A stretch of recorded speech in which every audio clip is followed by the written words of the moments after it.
Bismillahirrahmanirrahim. Assalamualaikum warahmatullahi wabarakatuh. Alhamdulillahirabbil alamin wassalatu wassalamu ala asyrafil anbiya'i wal mursalin wa ala alihi wa sahbihi ajma'in. Allahumma salli ala sayidina Muhammad.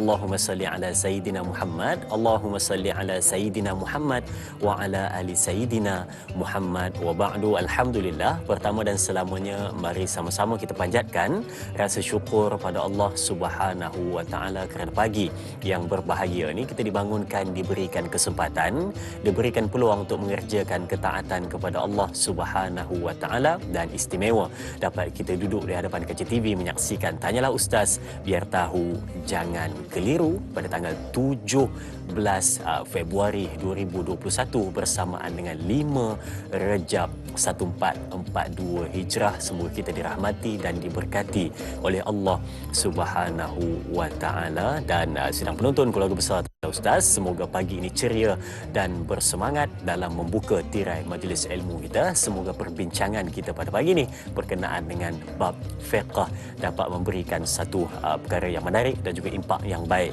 dalam kehidupan kita. Baik, sidang penonton, pada pagi yang istimewa ini kita bakal membincangkan topik fiqh berkenaan dengan solat tetapi lalai. Bagaimana kupasan dan perbincangan? Sebentar lagi kita akan bawakan kepada penonton-penonton setia bersama dengan bintang ilmuwan yang kita bawakan khas kepada anda. Baik, seperti biasa, untuk buat pertanyaan soalan boleh pergi ke dua saluran kita seperti biasa.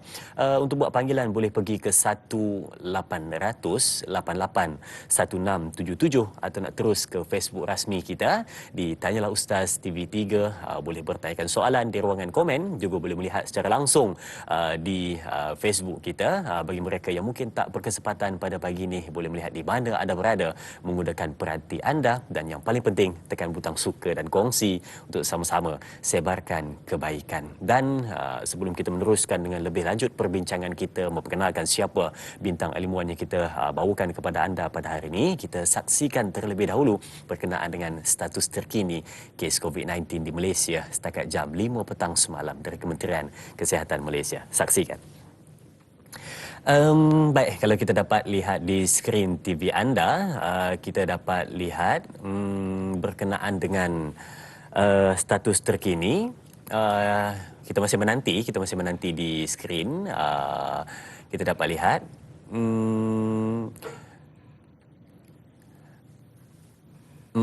baik, tak apa, kita akan lihat seketika nanti, kita akan bawakan kepada anda, tetapi kita teruskan terlebih dahulu berkenaan dengan perbincangan kita bersama dengan bintang ilmuwan yang kita bawakan khas kepada anda. Tak lain dan tak bukan, tidak asing dengan Tanyalah Ustaz. Selalunya bila berkenaan dengan fiqh, berkenaan dengan solat, kita bawakan kepada anda, yakni Al-Fadil Ustaz Muhadir Haji Jol. Apa khabar Ustaz? Alhamdulillah sihat. Ahlan wa sahlan. Selamat datang ke studio bersama dengan kita pada hari ini Ustaz. Baik, okey, berkenaan dengan perbincangan Ustaz, solat tapi lalai. Untuk permulaan ini Ustaz, mungkin Ustaz ada sedikit nak diperkatakan kepada penonton-penonton semua berkenaan dengan kita yang beragama Islam, solat 5 waktu sehari semalam, tetapi ada sedikit cacat di dalam ibadat kita. Silakan Ustaz, sedikit mukadimah. Baik, syukran jazilan Ustaz Azrin. Bismillahirrahmanirrahim. Alhamdulillahirabbil alamin. Wassalatu wassalamu ala asyrafil anbiya'i wal mursalin wa ala alihi wasahbihi ajma'in. Thumma amma ba'd. Soalan tentang lalai dalam solat tadi Ustaz Azrin ada berkaitan dengan surah Al-Ma'un, ayat yang keempat dan ayat yang kelima. Ketika Allah Subhanahu wa taala menyebutkan fawailul lil musallin alladzina hum an salatihim sahun. Guru kita pesan Ustaz Azrin, kalau kita baca ayat 4 dengan ayat 5 surah Al-Ma'un, sebolehnya jangan diwasal. Sebolehnya jangan diwaqaf, hendaklah kita wasal supaya maknanya lengkap.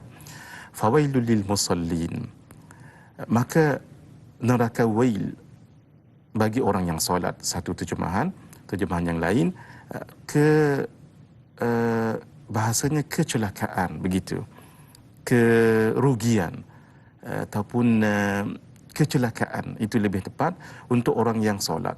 Kalau diwakafkan di situ, nanti kalau tidak disambung, nanti maknanya jadi lari. Sebab itu hendaklah disambung ketika membacanya.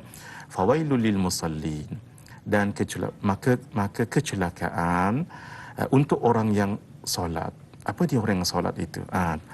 Huraiannya ialah alladzina hum an salatihim sahun, iaitu orang-orang yang dengan solat mereka itu, mereka sahun, mereka lupa. Ada dua perkataan di sini yang nak kita highlightkan supaya kita jelas apa yang dimaksudkan dengan firmanullah Ta'ala di sini. Pertama sekali, wail. Wail di situ sebahagian ulama, kalau merujuk kepada tafsir Ibn Kathir, itu menyebut tentang wail itu adalah al-azabus syadid, iaitu azab yang pedih, adab yang kuat, adab yang sangat mengerikan. Nah, waqil, dan dikatakan innahu ismu wadin fi jahannam. Ada satu lembah di neraka Jahannam namanya Wail. Itu satu pendapat.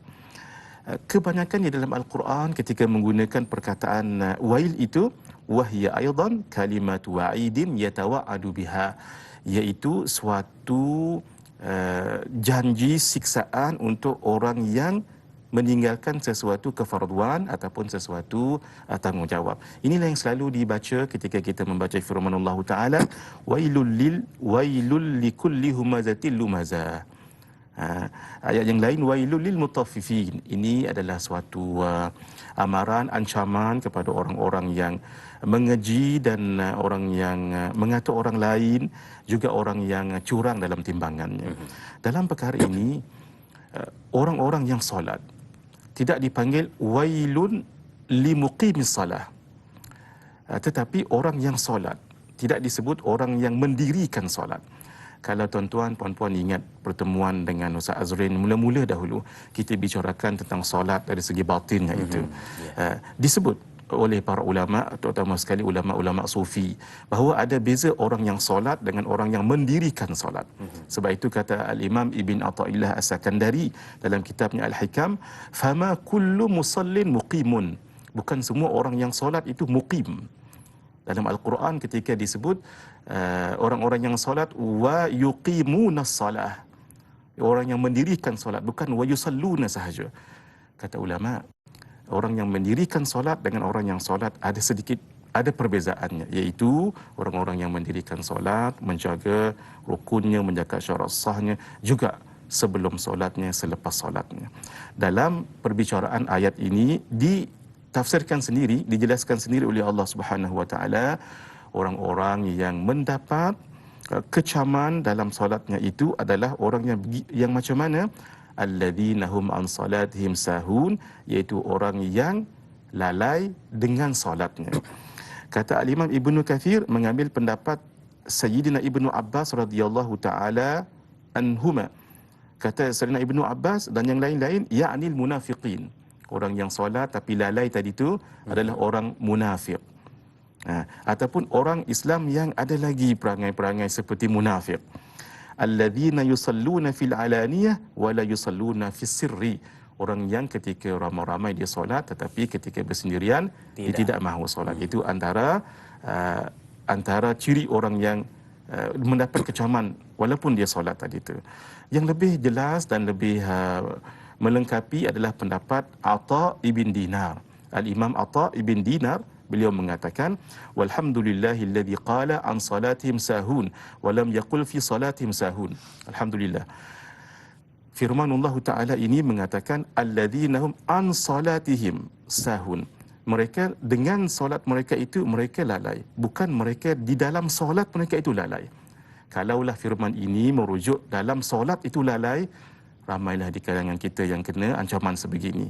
Tetapi ini bukan berita gembira, tidak, tapi nak habaq dia bahawa Allah Subhanahu wa taala menggunakan an salatihim yang berkaitan dengan solat mereka, bukan dalam solat mereka. Sebab dalam solat berapa ramai yang kita yang ingat dunia, ingat dan sebagainya. Orang yang sebegini yang mendapat kecaman solat mereka itu. Wa imma an waqtihal awwal fayuakhirunaha ila akhirih daiman aw ghaliban. Ataupun orang yang kena kecapan ini dia solat juga tapi dia mengakhir-akhirkan solat dia. Selalu dia akhir-akhirkan ataupun memang selalu dan kerap dia lakukan begitu. Wa imma an adaiha bi arkaniha wa syurutiha 'ala al-wajhil ma'mur bih, ataupun dia lalai menunaikannya dalam keadaan yang sepatutnya dia kerjakan dalam keadaan yang diperintahkan oleh Allah dengan rukun, syarat dan sebagainya, wa imma anil khusyuk fiha, ataupun dia lalai kerana tidak khusyuk padanya, wa tadabbur li ma'aniha, dan mentadabburkan maknanya. Mentadabburkan makna sudah kita bicarakan dalam pertemuan dahulu kan Ustaz Azrin, solat itu bukan hanya zahir tapi juga batin. Jadi kesimpulannya, orang yang lalai dengan solatnya, bukan yang lalai dalam solatnya, sehingga kalau kita ingat makanan dalam solat tidak termasuk dalam perkara ini.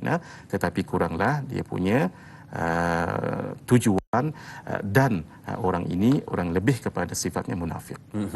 Baik, terima kasih Ustaz untuk pembukaan perbincangan kita pada hari ini berkenaan dengan surah Al-Maun. Dan saya pun ada perasan kat Ustaz, bila mana ada mungkin dalam solat ada imam yang membacakan ataupun kita sendiri yang baca surah Al-Maun Ustaz, selalu dia akan tekan ataupun ulang 3 kali pada ayat fawailul lil musallin tu Ustaz. Sebenarnya mungkin ada satu yang nak disampaikan berkenaan dengan kenapa diulang 3 kali pada ayat tersebut. Mungkin ada sedikit dia Ustaz. Barangkali Ustaz Azrin sebab nakkan supaya kita jangan ambil ringan. Jangan, dia mesti penekanan di situ. At-tikrar bermakna tarkiz, pengulangan sesuatu bermakna penekanan. Walaupun dalam solat tidaklah dituntut mengulang 3 kali. Yang dituntutnya adalah jangan diberhentikan. Fawailul lil musallin, kalau boleh jangan begitu supaya maknanya lengkap. Fawailul lil musallin alladzina hum an salatihim sahun, supaya kita jangan bawa, walaupun insya-Allah kita tidak munafik iman, tapi munafik dari segi amal itu sangat harus kita hindari. Antaranya sifat-sifat munafik yang kita sebutkan tadi, lalai mendirikan solat dalam keadaan akhir waktu, luar daripada waktu, tidak menjaga syarat dan rukunnya, tidak mentadabburkan maknanya. Baik, terima kasih Ustaz, dan semoga kita fahami di situ tadi sebenarnya Ustaz sebutkan kepada kita supaya baca itu diwasal, disambungkan, jangan berhenti, supaya maknanya itu lebih cantik dan mudah untuk kita fahami dan hayati. Baik, sidang penonton keluarga besar channel Ustaz, jangan ke mana-mana, kita berehat seketika kembali selepas ini bersama Tanyalah Ustaz, biar tahu jangan keliru.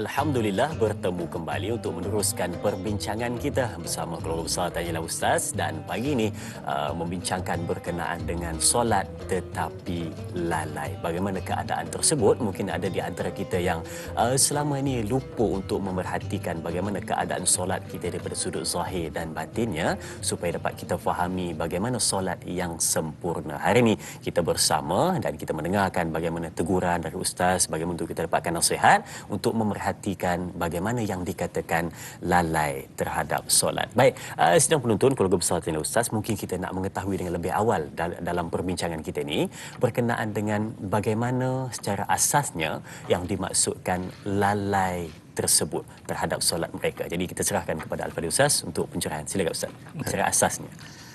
Allahumma hidayatan lis-shawab. Terima kasih Ustaz Azrin. Soalan tadi itu, lalai di dalam solat, yang seperti yang kita fahami dari segi umum, lalai ini rablah kita kata. Bila dalam sembahyang dia duk ingat makanan, dia duk ingat assignment tak siap lagi, kasut baru, selepak baru tu orang ambil. Itu gangguan. Tidak termasuk konteks yang kita bicarakan sekarang. Sebab itu kata Al-Imam Atha Ibn Dinar tadi, beliau katakan walhamdulillah. Alhamdulillah, segala puji bagi Allah alladzi qal, yang mengatakan an salatihim sahun, bukan fi salatihim sahun. An salatin, tentang solat mereka, mereka itu lalai, bukan dalam solat mereka itu lalai. Kalaulah Allah berfirman, alladzina hum fi salatihim sahun, dalam solat mereka mereka lalai, kita pun kena, ramai kena. Jadi sehingga orang yang sembahyang itu akan menerima kecaman ataupun menerima suatu amaran keras daripada Allah Azza wa Jalla. Ya betul, itu satu sudut, tetapi ayat ini lebih membicarakan tentang sifat-sifat orang munafik sebenarnya. Syekh Wahbah Az-Zuhaili dalam kitab tafsir beliau, Tafsir Al-Munir, beliau mengatakan dua ayat pertama di dalam surah, tiga ayat pertama dalam surah Al-Maun tentang orang kafir di Makkah, dan ayat-ayat yang seterusnya di selepas itu adalah tentang sifat-sifat orang-orang munafik. Sehingga kebanyakan kitab-kitab tafsir ketika menyebut tentang lalai dalam solat tadi itu adalah lalai bagaimana orang munafik mendirikan solat. Dan dirumuskan oleh Imam Atta' tadi dengan 3. Nah, sehingga tidak termasuklah makanan, minuman yang kita ingat tadi itu. Pertama sekali adalah dia tidak menjaga waktunya. Sehingga waktu solat itu, dia tidak dirikan di awal-awal waktu tetapi di akhir-akhir waktu. Kadang-kadang terlepas waktu. Itu melibatkan dengan waktu. Maksud kata dia tidak serius. Ini sifat orang munafik. Yang kedua, ketika dia mendirikan solat, dia tidak menjaga elok-elok yang namanya rukun solat, adabnya, tentang syaratnya. Rukun dan adabnya tidak dijaga. Kalau kita kena jaga rukun qauli, rukun fi'ali dan rukun qalbi. Dan yang terakhir, dia tak jaga khusyuk. Dia tak jaga khusyuk dan dia tidak jaga makna-makna yang dia baca itu. Jadi barulah yang situ masuk yang kita sebut cerita bab ingat makanan apa semua tadi. Tapi keseluruhannya ini adalah cerita tentang orang munafik. Pun begitu, walaupun cerita ini orang munafik, tetapi sifat-sifat munafik itu kalau dilakukan juga, maka orang yang sama melakukannya juga mengikut perangai orang-orang munafik begitu. Sehingga Nabi SAW seperti yang disebut oleh Al-Imam Ibn Jarir At-Tabari dalam hadis daripada Sayyidina Sa'ad ibn Abi Waqqas, beliau mengatakan, sa'altu Rasulullah sallallahu alaihi wasallam an alladhina hum fi salatihim sahun. Saya bertanya dengan Rasulullah sallallahu alaihi wasallam, apa maksud orang yang dengan solat mereka itu mereka sahun? Qala, kata Rasulullah sallallahu alaihi wasallam, humul ladzina yuakhiruna as-salata an waqtiha, iaitu orang yang mengakhirkan solatnya daripada waktunya. Sehingga tadi ghaliban ataupun selalu ataupun daiman berterusan dia buat itu. Sembahyang dia sembahyang bagus, tetapi dia sembahyang tu mengakhirkan waktunya. Sehingga nak habis waktu ataupun terkeluar daripada waktu dia, jadilah sembahyang qada. Sebab sembahyang di dalam waktu namanya adaan. Kalau keluar daripada waktu, itu jadi qadaan. Dia selalu buat ataupun berterusan dia buat benda ini, itu Nabi sendiri sebut. Jadi Nabi menafsirkan yang dimaksudkan dengan lalai dengan solat, bukan dalam solat. Sekali lagi kita tegaskan, sebab bahasa Arab ini sensitif, masya-Allah hadirin. Ketika Allah menggunakan an salatihim, Allah tidak gunakan fi salatihim. Sama juga fawailul lil musallin, orang yang solat. Tidak disebut fawailul limuqimis solah, sebab berbeza. Orang yang mendirikan solat itu betul-betul menjaga syarat rukun dan sebagainya, dan zahir dan batin. Saya dapat perhatikan tadi 3 sebenarnya daripada sudut asasnya apa yang dimaksudkan dengan lalai di dalam solat, lalai terhadap solat. Yang pertama tadi adalah tidak menjaga waktu, yang kedua tidak menjaga rukun dan adab ketika mana solat, dan yang ketiga tidak menjaga khusyuk. Itu yang menyebabkan teringat macam-macam tu saya. Apa tadi saya perkataan kan? Baik. Okey, jadi sama-sama kita lihat soalan seterusnya di Facebook Tanyalah Ustaz TV3 dari sahabat kita Nori Abdullah. Baik, kita lihat soalannya. Assalamualaikum. Topik menarik soalan saya Ustaz. Apakah dengan lupa bilangan rakaat termasuk dalam takrif lalai dalam solat? Dan yang kedua, adakah mereka yang lalai dalam solat masih dikira sah solatnya sebab khusyuk ciri-ciri yang penting dalam solat? Harap mendapat penjelasan dari Ustaz. Terima kasih. Terima kasih juga kepada Puan Nori Abdullah atas soalan yang ditanyakan. Ustaz, yang pertama berkenaan dengan katanya lupa bilangan rakaat, itu lalai juga ke Ustaz? Silakan. Masya-Allah. Allahumma hidayatan lis-shawab. Terima kasih Puan Nuri yang bertanya. Kalau dalam konsep yang disebut oleh ataupun jawapan yang disebutkan oleh Al-Imam Atta' tadi tu, dia ada ciri yang ketiga tu, dia tidak khusyuk. Tetapi walaupun begitu, ini adalah sebahagian kecil. Yang lebih difokuskan adalah orang-orang yang solatnya di akhir waktunya. Faham. Kemudian dia tidak jaga rukun. Adapun tentang khusyuk itu tidak termasuk sangat. Walaupun dia ada ciri satu di situ sedikit. Sehingga kalaulah orang yang tidak khusyuk dalam arti kata manusia biasa macam kita ini, maka kita sembahyang lalu dikecam. Kita pun berusaha sebenarnya untuk khusyuk, tiba-tiba mai apa yang kita ingatlah macam-macam. Itu dimaafkan sebab kita manusia biasa ini tidak sepi daripada perkara sebegini. Tambah lagi dengan cabaran keduniaan sekarang ini. Betul, sebelum dan selepas gadget dan sebagainya. Jadi insya-Allah mudah-mudahan tidak termasuk. Mudah-mudahan. Kenapa? Sebab kalau dikecam dalam solat tadi dengan sengaja untuk mengingatkan perkara sebegitu, itu boleh termasuk dalam kecaman. Adapun yang kita biasa ini kadang-kadang dia main sendiri. Dia melayan jadi insya-Allah tidak. Yang kedua, adakah masih sah solat? Adakah masih sah? Solatnya masih sah insya-Allah. Cuma nanti dalam perkara adab kepada Allah Subhanahu Wa Taala. Al-Imam Al-Ghazali rahimahullahu taala mengatakan khusyuk itu bukanlah syarat sah solat. Kalaulah khusyuk itu syarat sah solat, kita takbir dah batal dah.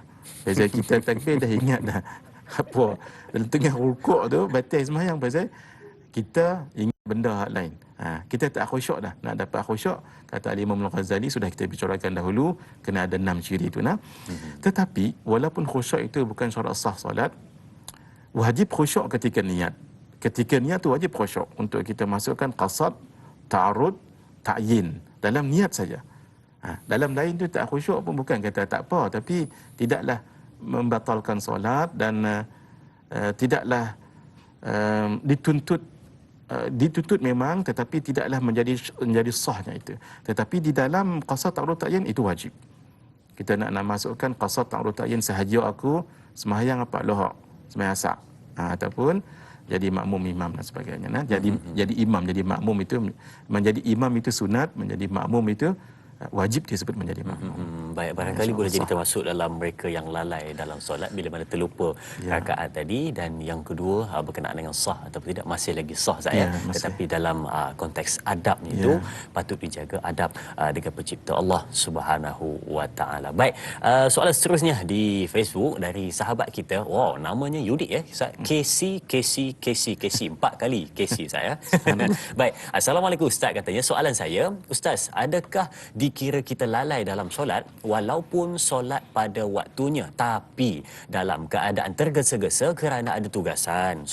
Lepas solat tanpa berdoa, mohon lepas solat tanpa berdoa terus melakukan kerja. Katanya mohon agar Allah menerima solat kita, berdosakah kita? Mohon pencerahan dari Ustaz.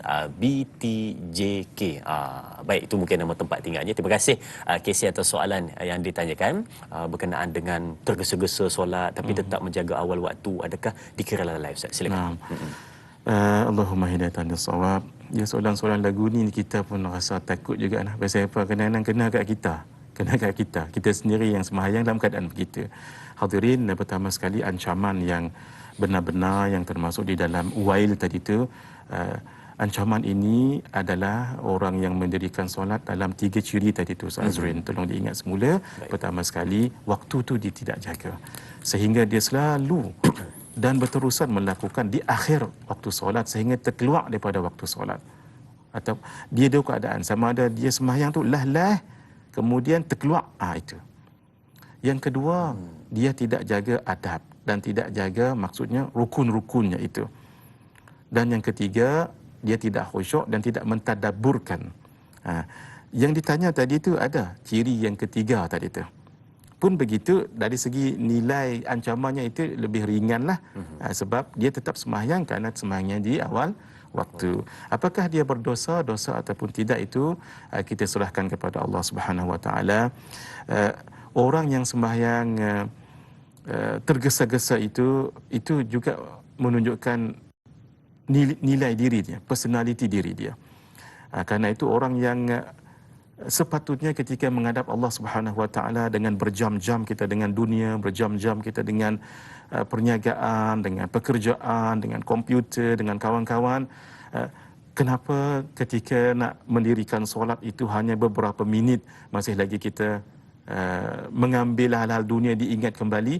Itu sebenarnya adab sudah salah kepada Allah Subhanahu Wa Taala. Tambah lagi sembahyang tergesa-gesa dan lepas sembahyang tak berdoa pula. Walaupun tidak termasuk dalam konteks lalai, dia lepas solat tidak berdoa, tetapi dalam perkara adab dia tidak beradab pada Allah. paling kurang dibaca astaghfirullahal azim alladzi la ilaha illa huwal hayyul qayyum wa atubu ilaih, paling kurang sebegitu.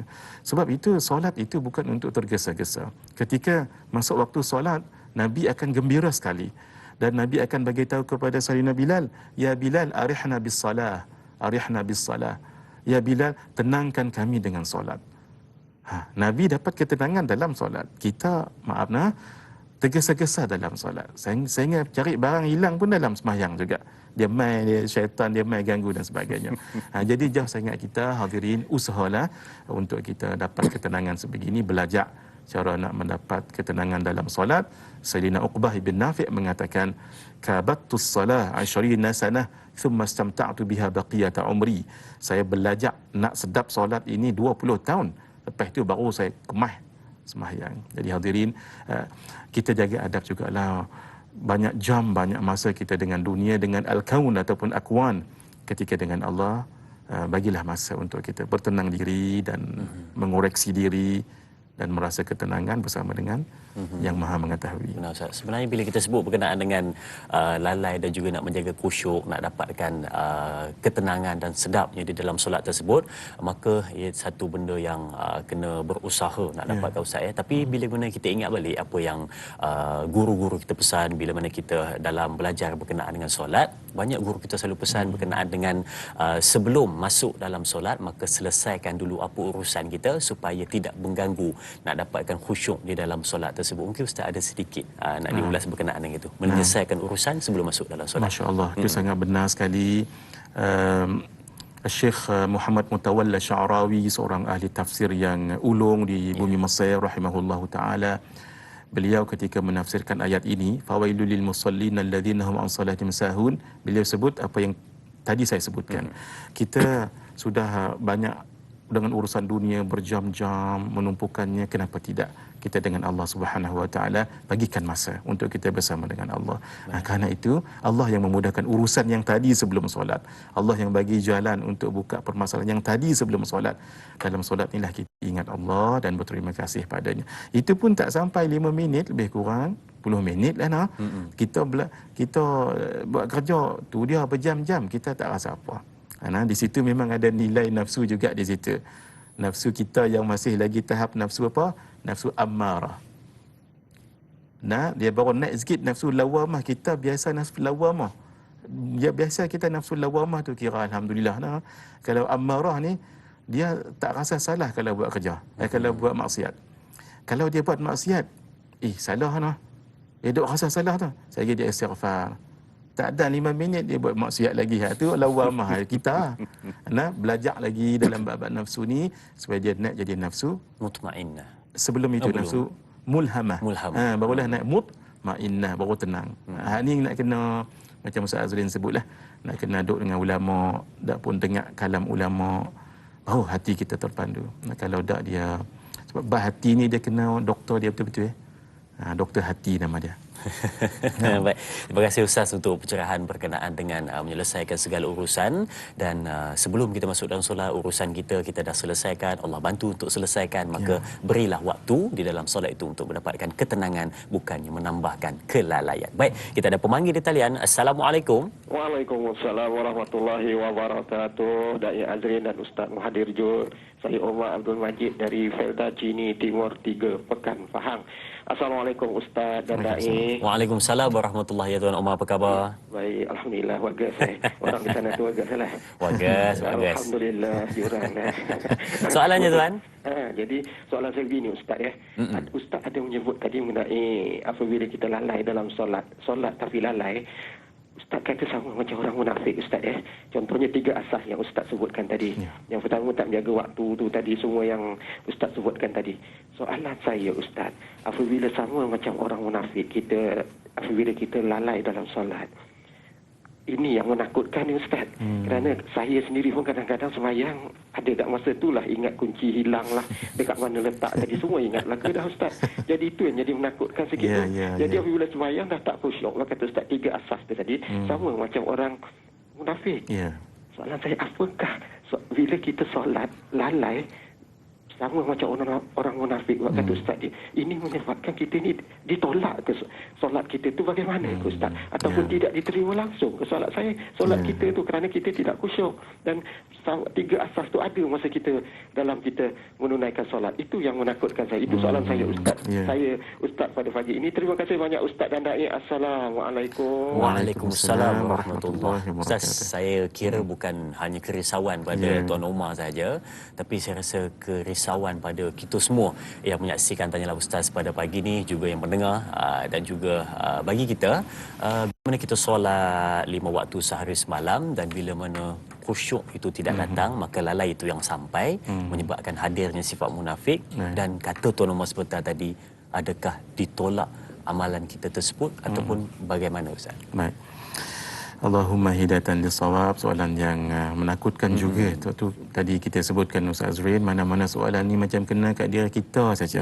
Nah, cuma hadirin Ustaz ni Tuan Haji Omar dan yang lain-lain, kecaman daripada Allah dalam ayat ini ia lebih kepada orang-orang yang munafik. Orang munafik betul. Nah, tetapi kalau ada orang yang seperti ini, maksudnya dia ada ciri-ciri orang munafik. Walaupun dia itu bukan orang munafik, tapi ada ciri-ciri dia munafik tu. Nah, kerana itu dibimbangi oleh Tuan Haji Omar dan kita juga sebenarnya, walaupun tidaklah kita namanya orang munafik jadi kumpulan Sayyidina Abdullah bin Ubay bin Salul, Abdullah bin Ubay bin Salul, tetapi ciri-ciri itu ada. Macam iblis dan syaitan, kenapa keluar daripada syurga itu? Wa kana minal kafirin aba wastakbara. Aba, enggan, wastakbara, dan dia sombong. Wa kana minal kafirin, maka termasuk di kalangan orang yang kafir, iblis dan syaitan tadi tu. Jadi manusia itu walaupun dia bukan iblis, bukan syaitan dan bukan juga kafir, tapi ada ciri-ciri itu tadi. Maksudnya tasyabbuh sahaja. Adapun jatuh pada kufur tidak. Sama juga tadi, apakah jatuh pada munafik tidak. Kemudian solatnya diterima atau tidak. Inilah yang penting untuk kita bicarakan dalam ibadah itu. Ada dua. Satu yang namanya sah, yang kedua namanya maqbul. Ini urusan Allah Subhanahu Wa Taala. Kalau dikerjakan dengan syarat rukun semua sekali, itu sah. Tapi makbulnya diterima atau tidak oleh Allah Subhanahu Wa Taala, itu urusan Allah Subhanahu Wa Taala. Ketika ada seorang yang solat, Nabi katakan, "Qum fasalli fa innaka lam tusalli." Berdiri, solat lagi. Kamu bukan solat, belum solat lagi. Dia pun solat lagi. Lepas dia solat kali kedua, Nabi katakan, "Qum fasalli fa innaka lam tusalli." Fa innaka lam tusalli. Berdiri, kamu tak solat lagi. Walau dia dah solat.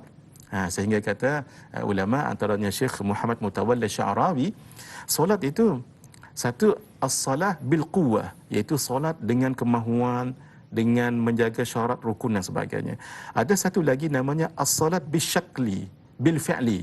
Solat dia dengan fi'il, perbuatan saja. Asalkan selesai dia buat solat itu dengan aqwalun wa af'alun muftatahatan bit takbir wa mukhtatamatun bit takbir bi taslim bi syurutil makhsusah. Mula dengan takbir, diakhiri dengan salam, selesai. Itu saja. Adapun syarat batin dia tak jaga. Sebab itu ibadah itu, kata beliau Syekh Muhammad Mutawalli Sya'rawi, ada dua. Satu ibadah dengan bil maudhu'. Maudhu' kita tahu apa tujuan ibadah itu. Ada satu lagi ibadah bisyakli, dengan bentuk. Asalkan buat itu sahaja. Kita risau tadi Tuan Haji Omar dan yang lain-lain. Jangan sekadar solat dengan berdiri, qiyam, rukuk, i'tidal, begitu sahaja. Tetapi ruh solat tadi itu. Situlah yang pentingnya kita belajar solat zahir dan solat batin. Diterima tak diterima oleh Allah, itu urusan Allah. Kalau batin terjaga tu insya-Allah, tapi kalau zahirnya sudah tak lulus, kemungkinan tidak diterima oleh Allah itu ada. Tetapi itu kita serahkan kepada Allah Subhanahu Wa Taala. Yang penting jangan bersifat seperti sifat orang munafik tadi, yang 3 ciri tadi tu, yang Ustaz Azrin sebut tadi tu. Solat jangan di akhir waktu sampai masuk waktu lain, kemudian kena jaga rukunnya, syarat sahnya, dan berusaha untuk mentadaburkan dan khusyuk maknanya. Adapun yang mai sekali-sekala tu, kita minta ampun pada Allah. Sebab benda itu benda yang zaman sekarang ini terutamanya payah kita nak hindari. Solat itu dua saya. Yang pertama adalah sah, yang kedua adalah makbul, diterima oleh Allah Subhanahu Wa Taala. Pastikan kita jaga dan hindarkan daripada lalai termasuk di dalam solat kita. Baik, sedang penonton, kita berehat seketika, jangan ke mana-mana. Kembali selepas ini bersama Tanyalah Ustaz, biar tahu jangan keliru.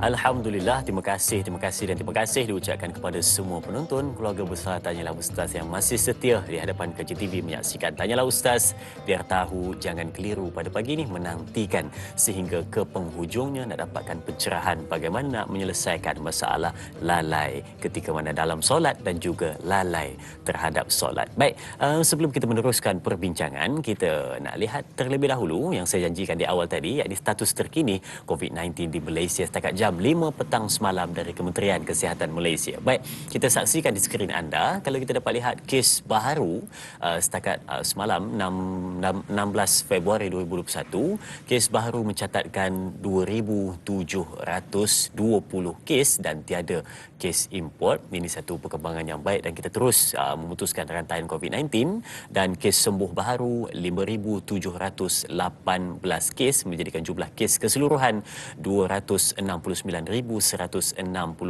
kes, dan ada juga berita menduka citakan semalam ada 8 kes kematian dilaporkan, dan jumlah kes yang masih aktif setakat ini masih mencatatkan jumlah yang agak tinggi dan menakutkan, iaitu 44,129 kes. Jadi saya sebutkan sekali lagi, terus berada dalam keadaan mematuhi SOP, ikut apa perintah yang telah diarahkan, dan sama-sama kita menjaga diri kita, juga menjaga sahabat-sahabat kita untuk memutuskan rantaian COVID-19. Kita boleh, insya-Allah. Baik, okey, kita nak lihat soalan seterusnya di Facebook Tanyalah Ustaz TV3 dari sahabat kita Puan Rahizah. Baik, Assalamualaikum. Soalannya, mohon perkongsian ilmu dari Ustaz. Katanya, sebutan perkataan celaka jika kita dengar dan kita sebut ianya amat teruk. Jarang sekali ia disebut kerana ianya agak kasar. Tetapi lalai di dalam solat hingga menyerumuskan kepada keadaan celaka harus difahami oleh kita semua. Soalan saya, bagaimanakah lalai di dalam solat itu boleh mencelakakan kita, katanya. Terima kasih kepada sahabat kita yang bertanyakan soalan. Jadi bagaimana Ustaz yang disebutkan? Silakan. Subhanallah, bagus juga mulahadzah daripada Puan Rahizah. Sebab memang betul, bukan senang kita nak kaitkan orang yang solat, akhirnya dalam diguna perkataan wail, ataupun kecaman untuk atas pelanggaran sesuatu yang dilakukan. Ini satu mulahadzah yang bagus. Sebab itu Allah Subhanahu Wa Taala tidak mengatakan fawailul lil musallin alladzina hum fi salatihim sahun. Kita tegaskan lagi, tapi Allah gunakan an salatihim sahun. Sebab itu dari awal tadi kita sebutkan bahawa kalau orang yang solat tiba-tiba dia ingat anak dia ataupun dia ingat kerjanya, tidak termasuk dalam konteks ini. Sebab dia kadang-kadang dia mai sendirilah, betul. Kita sendiri pun sembahyang teringat benda-benda dunia tu, tidak termasuk dalam konteks ini. Sebab itu sifat orang yang sebegini, 3 tadi diingat kembali. Dia tak jaga solat dia itu, dia waktu tu kadang-kadang sampai akhir, sehingga Nabi sebut tilka salatil munafiq, tilka salatil munafiq, tilka salatil munafiq. 3 kali Nabi ulang. Itu solat orang munafik. Tilka salatul munafik, itu solat orang munafik. Bagaimana tu? Yajlisu yarqubu syamsa hatta idza kanat baina qarnay syaitan qama fanaqara arba'an la yadhkurullahu illa qalila. Iaitu orang-orang yang solat munafik begini. Dia menunggu-nunggu waktu. Tunggu-tunggu sampai dah nak habis waktu tu, baru dia sembahyang. Lalu dia merasakan 4 rakaat tu berat sangat. Asar dia sembahyang sampai nak maghrib dah. Dah nak masuk maghrib. Lah. Kalau awal waktu, tengah-tengah dia santai-santai saja. Ketikalah nak maghrib baru dia tergesa-gesa nak sembahyang, sehingga 4 rakaat tu dia ada rasa lagu mana? Fanaqara arba'an. Dia rasa awak berat sangat 4 rakaat ni. Lagu tu. La yadhkurullaha illa qalila. Dan dia tidak ingat Allah melainkan sedikit sahaja. Adapun kita sembahyang, tapi tiba-tiba mai benda, itu insya-Allah dimaafkan Allah. Sebab Allah Maha mengetahui, terutama sekali iman di akhir ini, cuma kita minimizekan dah. Sebab itu Al-Imam Al-Haddad, beliau tak suka, tak gemar kalau beliau nak pergi solat ada orang mai tanya soalan, ada mai nak bersembang, tak suka. Sebab itu beliau katakan hikmah kita solat qabliyah itu dengan muakkad tidak muakkad untuk mempersiapkan diri bertemu Allah di dalam solat yang betul-betul. Al-Imam Al-Ghazali mengatakan seharusnya digunakan waktu yang panjang untuk berdiri atau untuk duduk di tempat solat sebelum solat, dengan zikirnya, baca Qurannya, supaya jangan ingat benda-benda dunia. Maaf antara dua iklan kita boleh solat. Maaf tengok cerita, sementara iklan kita pun solat. Jadi mai cerita tadi tu siapa nama hak tu mai, kita tahu dia lagi ending dia lagu mana, dia mai lagu tu. Tambah pula waktu nak iklan tu suspend pula. Lagi kita cari lepas ni apa jadi, lepas ni apa jadi. Apa nak jadi lepas ni. Episod akhir pula tu.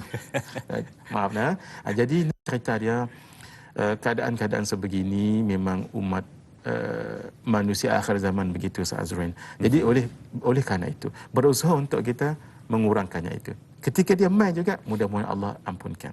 Bukan kita mau, tetapi kelemahan kita juga sebenarnya. Tapi dia mai lagu tu. Bukan kita nak sangat begitu, tidak. Jadi mudah-mudahan diampunkan oleh Allah. Jadi hak mai tadi makanan apa, insya-Allah tidak termasuk dalam wail tadi, tidak termasuk. Tu yang Puan Rahizah Zahirah tadi notiskan. Begitu. Sungguh kita sembahyang tiba-tiba teringat janji dengan kawan. Itu mengalihkan kita daripada khusyuk, ya betul, tapi tidak termasuk di dalam wail tadi tu. Maksudnya mendapat kecaman, maaf ya bahasa tadi kita nak sebut pun memang nampak kasar, Ustaz Azrin. Kecelakaan, tapi itulah yang digunakan oleh Allah sebagai suatu penegasan. Satu lagi kita ulang kembali, al-musalli itu tidak sama dengan al-muqimus salah. Dia tak sama. Al-musalli ni orang yang sekadar solat saja. Tapi al-muqimus salah, dia bersungguh-sungguh buat solat. Sebab itu Allah ketika menyuruh kita solat, Allah katakan wa yuqimunas salah, dan orang-orang yang mendirikan solat, bukan sekadar solat sahaja.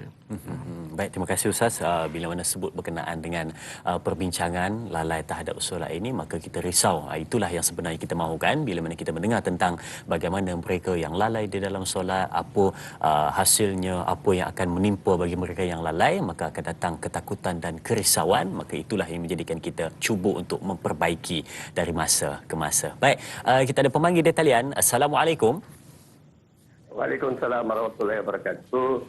Ya tuan, siapa di sana? Ustaz dan Nai, saya Haji Tekenon, Haji Muhammad Saleh Dr. Sekudai.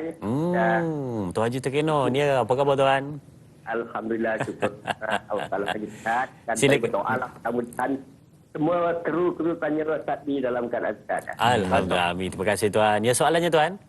Soalannya gini Ustaz, bagaimana caranya Ustaz nak mengatasi ini bang ni dah mula ataupun azan dah berbunyi Ustaz, tapi boleh keluar dengan tugas, maknanya tugas yang kita tak boleh tinggal. Jadi adakah itu dikira lalai dalam solat Ustaz?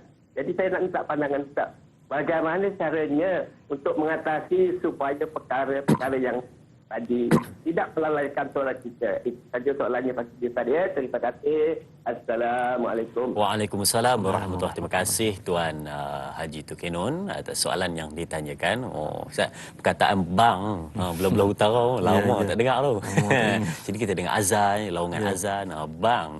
Kan Tuan Haji Tekenon dah sekudai sebut perkataan bang, azan. Baik, bila sebut ni berkenaan dengan azan dah berkumandang, tapi kita masih lagi melaksanakan kerja kita, tugasan kita.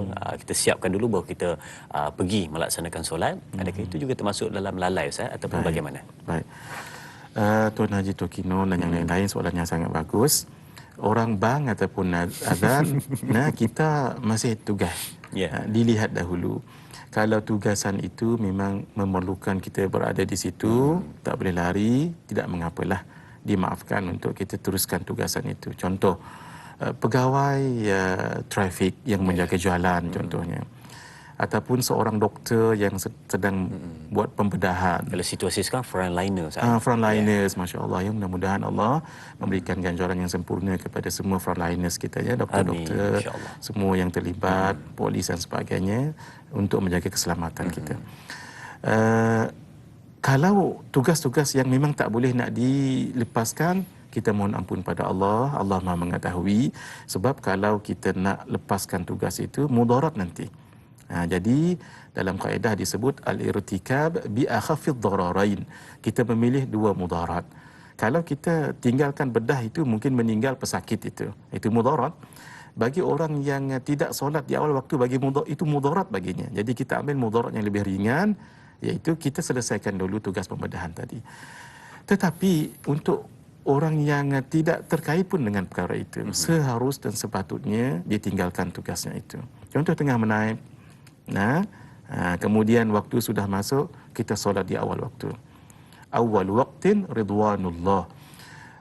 Awal waktu itu mendapat keridaan Allah.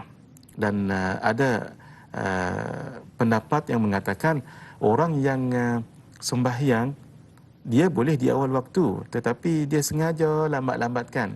Satu, sudah menjadi sifat munafik, walaupun dia bukan orang munafik betul imani. Munafik imani, iman tu tidaklah, tetap juga Islam, tapi munafik amali, dari segi amal munafik. Yang kedua, hilang keberkatan umur. Orang yang solat di akhir waktu malah masuk ke waktu lain sehingga jadi qada, keberkatan umurnya itu akan jadi hilang. Macam mana yang dikatakan keberkatan umur? Umurnya mungkin pendek, tetapi banyak yang dia lakukan menjadi manfaat selepas kematian dia. Lihat saja para imam-imam yang sudah meninggal dunia. Imam Syafi'i meninggal tahun 204 Hijriyah. Sampai sekarang kitab beliau kita baca. Al-Imam Abu Hanifah An-Nu'man meninggal tahun 150 Hijriyah. Sampai sekarang mazhabnya diikuti dan sebagainya. Demikian ulama-ulama yang lain. Itu maksudnya barakah umur. Walaupun umurnya pendek, tetapi keberkatan menjalar sampai sekarang. Jadi karena itu, biar rezeki kita barakah, ilmu kita barakah, perusahaan kita barakah, keluarga kita barakah, sembahyang di awal waktu. Jadi kecuali ada perkara-perkara yang menjadikan kita tak boleh nak tinggal, itu kita mohon ampun pada Allah Subhanahu Wa Taala. Macam saya sebut tadi, bila mana kita sengaja, dia boleh solat di awal waktu, tetapi sengaja dilewat-lewatkan, ataupun solat di hujung, ataupun sampai terlepas pada waktunya, adakah macam Ustaz sebut tadi, dia ini timbul sifat-sifat munafiknya, dan dia ini juga hilang keberkatan umur. Dan satu saya nak tanya, adakah berdosa juga Ustaz? Tiga-tiga yang Ustaz Azrin sebut tadi ada padanya. Ada ciri-ciri munafik, hilang keberkatan umur, dan dia berdosa. Sebab dia bukan ada pun sebab-sebab yang membolehkan dia untuk tadi itu. Nabi sebut tadi, tilka salatul munafik, tilka salatul munafik, tilka salatul munafik. Itu solat orang munafik tu. Itu Nabi sebut tu. Iaitu orang yang melihat-lihat waktu, santai-santai sehingga dia solat di akhir waktu. Dalam hadis yang kita bacakan tadi untuk solat asar, sehingga sampai di antara dua tanduk syaitan, iaitu malam tu, maghrib, barulah dia kerjakan. Dan dia rasa berat sangat 4 rakaat asar itu. Fana qara arba'an, rasa 4 rakaat dah tergesa-gesa, itu. Jadi akhirnya sembahyang sambil lewa begitu sahaja. Jadi orang tadi dia sembahyang, dalam arti kata sembahyang, tetapi tidak mendirikan sembahyang. Kalau dalam bahasa kita sebut tadi itu. Solat subuhnya pukul 10, Masya Allah, zuhurnya 4.30, asarnya pukul 7, ya, maghribnya pukul 8.40. Orang zaman dulu, Azrin, maaf Syekh Sulaiman Ad-Darani, beliau mengatakan, orang dahulu kalau tertinggal takbiratul ula di awal waktu tu, orang akan bertakziah 3 hari di rumah dia. Allah. Takziah. Kalau kita takziah kematian seseorang, ini terlepas takbiratul ula, maksudnya dia dan juga sembahyang awal waktu, tapi dapat takbir yang kedua. Dia tak takbir yang ke pertama sama. Kalau imam Allahu Akbar, dia pun Itu takziah 3 hari. Nampak satu benda yang Naam. menjadi orang kata apa? Satu kehinaan Ya, juga kehinaan, bila Masya mana Allah. tertinggal untuk takbiratul Naam. awal. Salafun salih luar biasa. Baik, terima kasih Ustaz untuk pencerahan dan juga sesuatu yang dikongsikan kepada kita yang memberikan satu tamparan hebat pada kita yang mana mungkin ada di antara kita yang menganggap melengah-lengahkan waktu solat di awal waktu itu satu perkara yang biasa, tapi sebenarnya tidak, satu perkara yang jangan sesekali ada dalam fikiran kita untuk melaksanakannya. Baik, kita berehat seketika, jangan ke mana-mana, kembali selepas ini bersama Tanyalah Ustaz, biar tahu jangan keliru.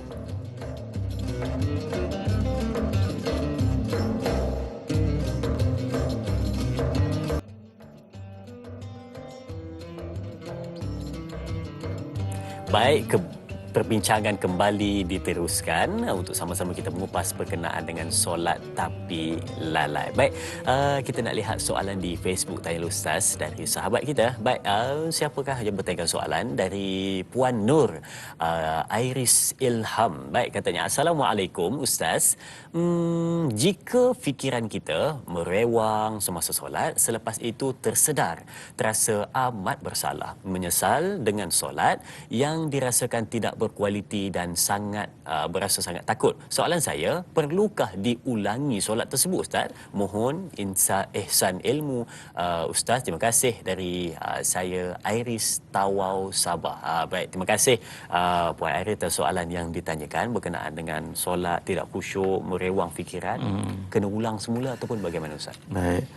Soalan daripada Nur Iris, ketika solat merewang dan melayang fikiran, lalu tersedar, apakah solat itu perlu dilakukan semula ataupun tidak? Yeah. Dijawabnya ialah tidak perlu nak lakukan semula. Sebab sudah memadai, walaupun ada kekurangan di situ.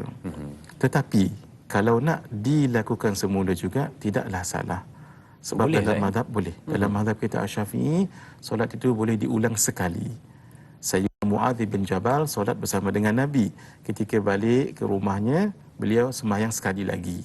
Jadi sembahyang boleh diulang sekali. Faham?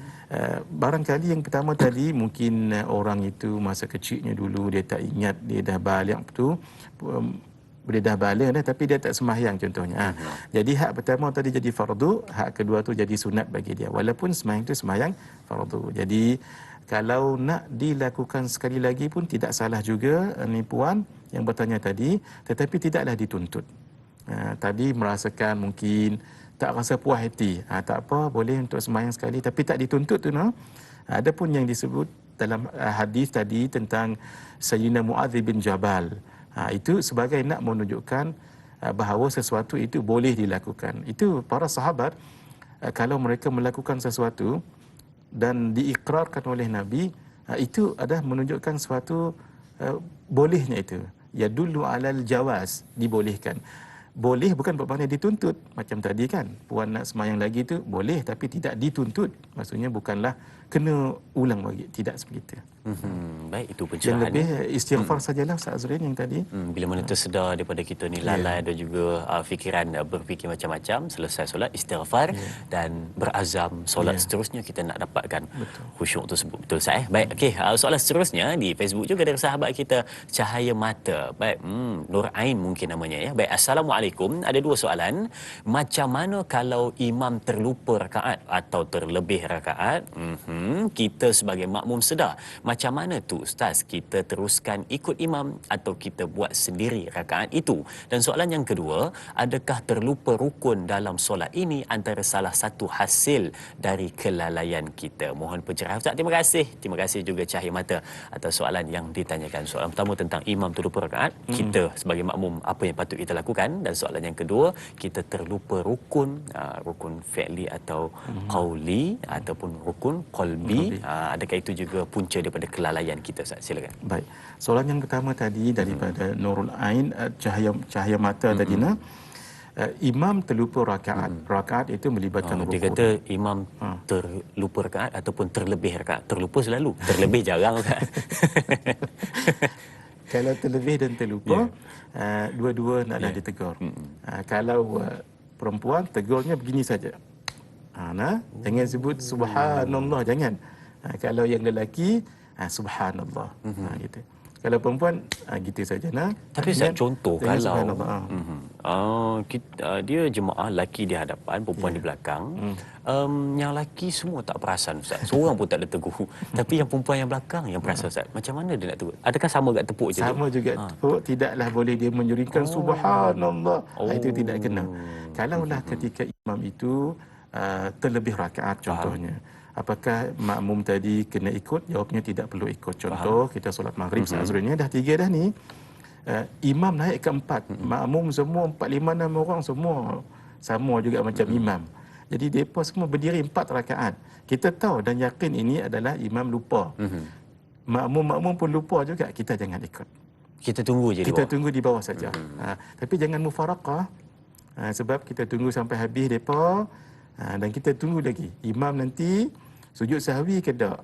Lupa juga tuan imam. Patut tuan imam. Maaf dah. Saya kata, lupa ni. Kalau buat sembahyang macam-macam cerita Ustaz Azrin. Ketika nak tahat, sepatutnya imam sujud sahwi pasal terlebih. Lupa juga. Tak apa, kita ikut imam. Berbeza kalau tuan imam itu kurang solat. Maksudnya sembahyang Isyak 4 rakaat, dia 3 saja. Dengan confident dia. Assalamualaikum warahmatullahi. Jadi makmum pun subhanallah. Kita tunggu. Imam naik tak naik. Ketika itu kita dah berdiri dah. Muslimat tadi Nur Ain tadi berdiri dah. Tunggu. Imam berdiri tak berdiri. Kalau kata imam dengan dia juga tak juga berdiri, ketika itu kita pun faraqah. Ini begitu caranya kalau lupa terlebih ataupun kurang. Yang kedua, lupa rukun. Memang itu antara sebab kita fikiran melayang. Tapi insya-Allah tidaklah sampai mendapat cercaan ataupun mendapat kecaman. Wail tadi tu. Wail ini berat hadirin. Karena itu kalau sekadar kita teringat apa-apa yang dalam sembahyang itu, bukan kita mau pun. Bukan kita mau, dia main lagu tu. Kita lalai saja, ingat balik, insya-Allah tidak termasuk di dalam wail tadi tu. Walaupun memang nama lalai juga, tapi tidak dimasuk kategori yang mendapat cercaan tadi tu. Itu cuma salah adab begitulah. Adapun cercaan ini memang berat. Ini memang untuk orang betul-betul seperti orang munafik walaupun dia orang Islam. Perkataannya pun berat dan kasar, tetapi dia ditujukan kepada mereka yang sengaja lalai terhadap solatnya. Dan Ustaz, sebenarnya saya ada dua soalan yang dia nak bawa kepada Ustaz, nak juga nak kongsi kepada penonton-penonton. Kita nak dapatkan pencerahan dari Ustaz. Saya kira soalannya agak mungkin kita nampak macam di luar sikit pada bab kelalaian dalam solat, tapi saya rasa boleh juga dikaitkan, ada kesinambungannya bila mana kita nak bercerita tentang qada, seperti Mas Ustaz yang ada sebut di awal tadi, berkenaan dengan ada yang sengaja melewat-lewatkan sehingga ada yang solat di hujung waktu dan ada yang solat sehingga terlepas waktu Ustaz. Bila sebut berkenaan dengan qada, kita faham qada ni hanya boleh 2 Ustaz. Yang pertama kalau tertidur, dan yang kedua terlupa, kita qada. Tapi kalau mereka yang sengaja melewat-lewatkan sehingga terlepas waktu, adakah dia kena qada ataupun dia solat tetap lagi dalam keadaan tunai Ustaz, walaupun di luar waktu? Dan soalan yang kedua, contoh saya, dia solat di hujung-hujung waktu, okey. Kita ambil waktu asar nak pergi ke maghrib. Dia solat di hujung waktu. Ketika mana dia solat, naik pada tahiyat awal rakaat kedua, azan maghrib masuk Ustaz. Jadi macam mana status solat tersebut Ustaz? Adakah dia kena berhenti ataupun nanti kena niat qada, ataupun bagaimana Ustaz untuk penyelesaian? Mungkin saya rasa ada family ataupun keluarga besar, tanyalah Ustaz kita ni mungkin pernah mengalami situasi seperti itu, tapi nak dapatkan pencerahan, hari ini kita akan bawakan kepada anda. Bagaimana Ustaz? Silakan. Baik. Soalan yang sangat baik dan praktikal daripada Al-Fadhil Ustaz Azrin. Mudah-mudahan kita tidak termasuklah golongan tadi, kecuali lah mungkin contoh golongan kumpulan frontliners yang terpaksa mereka dengan tugas mereka itu akhirnya sembahyang di akhir waktu. Dimaafkan begitu. Tapi kalau biasa dengan sengaja itu boleh menjadi dosa. Pun begitu kalau orang yang dengan sengaja lalu dia sembahyang di akhir waktunya, apakah dia qadaan ataupun dia adaan? Ketika masih ada waktu lagi, dia tetap adaan Ustaz Azrin. Tetapi ketika telah azan contohnya maghrib ataupun azan asar, dia tak solat zuhur lagi, maka ketika dia solat zuhur dalam waktu asar itu telah disebut sebagai solat dalam waktu orang lain, waktu lain. Itu dia kena sebut qadaan. Sama juga ketika subuh. Kan subuh, habis waktu subuh terbit matahari itulah, bila terbit 1 jam 20 minit tu habis waktu subuh tu. Katalah ambil senang mudah-mudah, masuk subuh pukul 6. 1 jam 20 minit 7.20. 7.20. Habislah waktu maghrib, habislah waktu subuh tu. Dia bangkit pukul 8 lah katakan. Dia tak sembahyang tadi tu. Maka dia kena sebut qadaan. Kenapa qadaan? Sebab dia menunaikannya di luar waktu subuh. Dah masuk waktu duha dah tadi tu. Jadi qadaan dengan adaan maksudnya sama. Qadaan menunaikan, adaan menunaikan. Bezanya Ustaz Azrin, dalam waktu ke di luar waktu? Itu kalau dalam waktu adaan, di luar waktu qadaan. Satu lagi permasalahan hukum di situ. Katalah sembahyang yang sir diqadakan pada waktu malam, sunat dikuatkan. Contohnya waktu Zuhur kita qada lepas maghrib, tak ada kuliah contohnya di rumah PKP sekarang. Jadi dia qada Zuhur. 2 rakaat pertama itu boleh dia kuatkan walaupun solat Zuhur, sebab dia solat dalam waktu malam. Berbeza dengan kalau dia nak qada waktu maghrib contoh, selepas Zuhur. Jadi dia tidak boleh kuatkan 2 rakaat yang pertama itu. Itulah bezanya dalam qadaan dengan adaan tadi. Itu ada implikasi hukum di situ. Seterusnya berdosa, tengok tadi. Kalau dia sengaja tu bukan saja berdosa Ustaz Azrin yang kita sebutkan tadi, itu tanda-tanda solat munafik. Kalau berterusan itu boleh menyebabkan dirinya meringan-ringankan kefarduan solat itu. Ketika dia solat 2 rakaat asar, tiba-tiba masuk maghrib. Apa yang harus dilakukan? Teruskan saja solat dan mohon ampun pada Allah. Sebab Masya Allah masuk waktu lain dah. Jadi kerana itu berusahalah kita, kalau tidak ada sebab, solatlah di awal waktu. Sebab awal waktu itu ridwanullah, keridaan Allah Subhanahu Wa Taala. Dan kalau sembahyang di akhir waktu boleh menyebabkan hilang keberkatan umur, sembahyang di awal waktu boleh menyebabkan keberkatan umur. Bila keberkatan umur, segalanya dimudahkan oleh Allah. Itu cara penyelesaiannya untuk kita mendapatkan kefahaman. Dan tadi saya ada sebut bila mana kita ni qada solat boleh kerana 2. Yang pertama tertidur dan yang kedua kerana terlupa. Mungkin jangan pula kita ambil mudah bila mana berkenaan dengan solat subuh, kita kata tak apalah, esok kalau tidur pun boleh qada katanya, sebab dia kata boleh bila mana tertidur. Tapi jangan dianggap remeh dan diambil mudah, kerana ingat adab ketika mana nak tidur diambil dalam kitab adab-adab Islam anugerah Tuhan. Sebelum tidur bercita-cita untuk bangun solat subuh, itu di antara adab sebelum tidur. Maka bercita-cita supaya kita tidak terlajak dan tak ada qada solat di awal waktu. Baik, soalan seterusnya di Facebook Tanyalah Ustaz TV3 dari sahabat kita Tuan Muhammad Soleh. Baik, Assalamualaikum.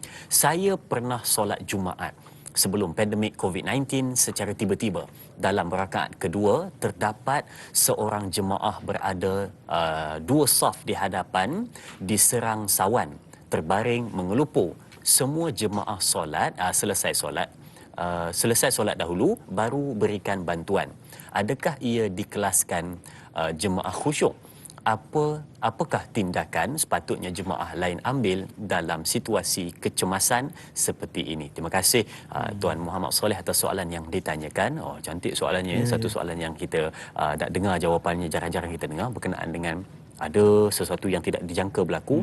Ada orang muntah ke, macam Tuan Soleh kongsi ada orang pengsan ke, kena sawan ke, adakah berhenti tolong dulu ataupun habiskan dulu ataupun bagaimana Ustaz? Silakan. Masya-Allah, sangat bagus soalannya Ustaz Azrin. Ya, betul. Di dalam kitab fiqah tentang solat ada perkara yang dibolehkan untuk kita berhentikan terus solat. Antaranya ketika solat melihat ada orang buta yang berjalan dan depannya ada longkang ataupun tempat yang tinggi, kalau dia meneruskan boleh jatuh. Boleh ketika itu juga kita berhenti daripada solat.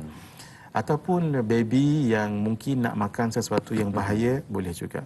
Ataupun binatang-binatang yang boleh memudaratkan, itu juga dibolehkan. Qiyas kepada itu adalah itu, kalau yang tadi orang buta tadi boleh menyelamatkan nyawanya, ini qiyaskan kepada orang yang sawan juga tadi itu. Faham. Jadi apa yang harus dilakukan orang yang sekitarnya tadi, orang yang dalam duduk sebelah kanan ataupun kiri 2-3 orang tidak mengapalah untuk membatalkan solat ketika itu, membantu orang tadi. Tapi jangan satu saf habis batal itu, jangan lagu tu. Jadi orang yang dekat-dekat saja bagikan bantuan. Nah, bawa ke tepi ke sana ke supaya suasana jadi reda balik. Jadi saf-saf yang kosong boleh diisi semula. Macam dulu rasanya pernah berlaku di masjid, tak ingat Ustaz Azrin ketika imam mengimami solat Jumaat juga. Macam Tuan Muhammad Saleh tadi, ini solat Jumaat juga. Tapi imam tu dipukul oleh seorang makmum. Tak ingat saya tahun bila Jadi berlaku pergelutan di situ. Apa yang berlaku? Makmum jangan panik. Nah, yang sepatutnya berlaku adalah imam merasa ketika dia mempertahankan begini, batal sembahyang imam. Tapi sembahyang makmum tidak batal. Oleh kerana itu makmum yang di belakang imam tu akan pergi ke depan. Menggantikan jadi imam. Itu. Jadi kita jangan nak buat lagu mana tak tahu. Dia tanya kawan dia sebelah, batal sembahyang dia. Kawan ni saya pun tak tahu. Batal je kan. Habis satu masjid. Satu masjid. Kerana itu dalam bab ini ada caranya. Macam sembahyang tadi itu, kita jangan batalkan sembahyang kecuali kita berada dekat dengan dia lah. Tapi wajib untuk kita selamatkan dalam kalangan jamaah yang dekat-dekat tadi tu. Kalau 3-4 orang tu kira alhamdulillah lah, kita teruskan saja. Baik, terima kasih Ustaz untuk pencerahan berkenaan dengan soalan yang ditanyakan sebentar tadi. Maka yang penting jangan panik, maka selesaikan dengan azab baik. Itulah pentingnya kita belajar bagaimana cara untuk menyelesaikan apa-apa permasalahan ketika mana kita dalam keadaan solat, khususnya untuk kita mendapatkan kekhusyukan dan kesedapan dalam solat tersebut. Yang penting jangan ada terbabit dalam lalai dan juga merosakkan solat yang kita laksanakan. Ibadah itu yang penting untuk kita jaga. Baik, Ustaz, sedikit soalan mungkin kita nak dengar juga berkenaan dengan kalau contoh ini soalan yang nampak simple saja, tapi sebenarnya mungkin ada di antara sahabat kita yang nak tahu juga. Kalau contoh macam soalan yang banyak kita dapat sebelum ni, dia lalai, tiba-tiba dia terlupa, tiba-tiba dia merewang fikiran ke mana-mana. Ada dua situasi. Yang pertama, dia tersebut Ustaz, Astaghfirullahalazim. Dia tersebut. Yang kedua, memang dia sengaja sebut Ustaz, Astaghfirullahalazim. Tapi dalam hati dia lafaz Astaghfirullahalazim itu berbunyi, dalam hatinya kata, aduh terfikir macam ni pula, tak khusyuk ni. Adakah perkara itu boleh membatalkan solat, ataupun dia sebut Astaghfirullahalazim tu tidak menghapus ataupun bagaimana? Silakan. Insya-Allah. Unik juga soalan Ustaz Azrin. Di tengah-tengah dia duk lalai ataupun dia duk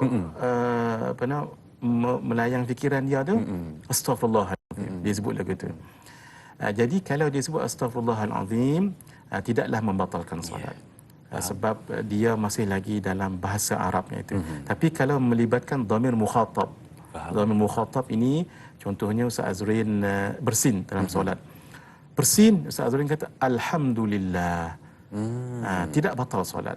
Tapi kalau ana menjawab yarhamukallah, ada ka tu, dia dhamir mukhatab ka, kumakum, ki, kumakunna tu, batal tu. Sebab dia seolah-olah bercakap. Tapi kalau setakat alhamdulillah, astaghfirullah, ya Allah, itu masih lagi tidak sah, masih lagi tidak batal. Alhamdulillah. Aduh.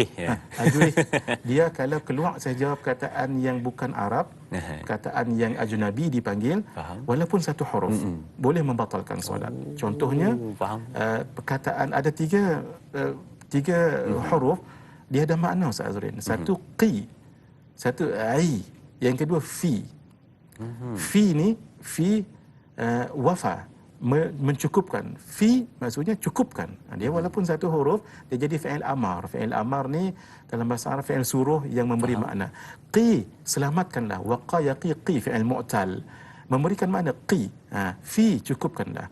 Sebab itu kalau maaf ya, orang yang tengah solat, mungkin ada anak di hadapan, dia tahan nak ketawa, sah lagi walaupun selama mana ni tidak ni, tapi kalau dia qi itu batal solat. Sebab qi itu maksudnya waqa yaqi qi, maksudnya selamatkanlah kami. Sebab itu tuan-tuan, sambil kita berdoa jangan dipanjangkan qi itu ya. Rabbana atina fid dunya hasanah wa fil akhirati hasanah wa qina adzabannar. Jangan baca wa qina. Sebab qi itu memberi makna selamatkanlah. Baik, terima kasih Ustaz untuk pencerahan. Jadi kita pun dah dapat penyelesaiannya bagaimana dan kita tahu perkara yang boleh, perkara yang tidak boleh. Tetapi ada lagi kita nak bincangkan, sebenarnya ada tips Ustaz nak berikan kepada kita bagaimana nak elakkan lalai terhadap solat dan lalai di dalam solat. Tapi kena tuntun sehingga ke penghujungnya. Dan kita berakhir di sini dahulu di TV3 sambungan 30 minit di TV9. Tanyalah Ustaz, biar tahu, jangan keliru.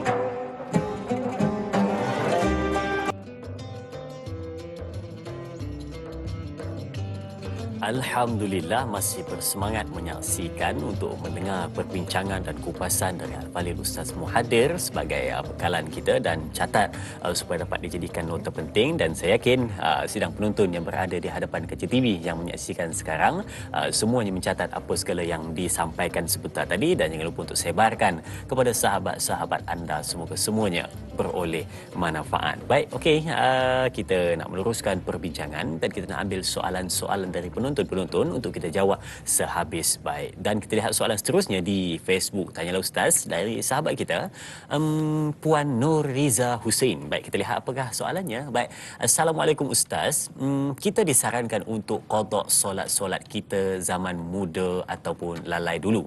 Okey, selepas solat jemaah, bolehkah imam mengajak jemaah untuk qada solat-solat yang lalu secara berjemaah bagi yang berkeinginan untuk berbuat sedemikian? Mohon pencerahan dari Ustaz. Terima kasih Puan Nur Riza Hussein atas soalan yang ditanyakan. Kalau kita biasa dengar qada secara bersendirian, tetapi ini qada secara berjemaah Ustaz. Boleh ataupun tidak ataupun bagaimana? Silakan. Allahumma hidayatan lis-shawab. Soalan tentang qada berjamaah, hukumnya adalah boleh. Sebab qada itu statusnya adalah solat fardu. Maka solat fardu seperti mana boleh dilakukan dengan berjamaah, begitu juga qada boleh dilakukan dengan berjamaah. Cuma yang diqada itu kena selarilah, dan orang itu memang kena qada, memang ada qada orang itu. Jadi cantiklah kalau tuan imam nak lead pun tak apa juga. Takut nanti orang tahu, takut saja orang tahu, oh tu imam pun boleh lebih kurang kita nah. Kita takut ada tu imam pada ustaz. Itu kita takut dah. Jadi kalau tidak timbul benda tu tidak mengapalah. Jadi kita takut ada benda-benda makmum nanti akan terfikir sesuatu yang tidak elok, tidak baik untuk imam. Kita nak qada 10, imam pun lebih kurang 10 noh. Imam lebih kurang kita. Takut perasaan begitu.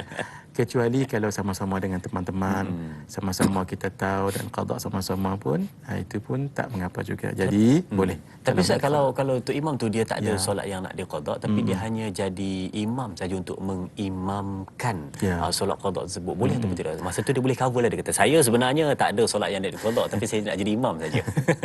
Jadi boleh ke Ustaz? Kalau dari segi tuntutan tidak dituntut. Tidak dituntut begitu. Sebab daripada dia buat solat qada yang dia pun qada itu hendaklah dia buat solat sunat. Kalau dari segi boleh tu boleh saja.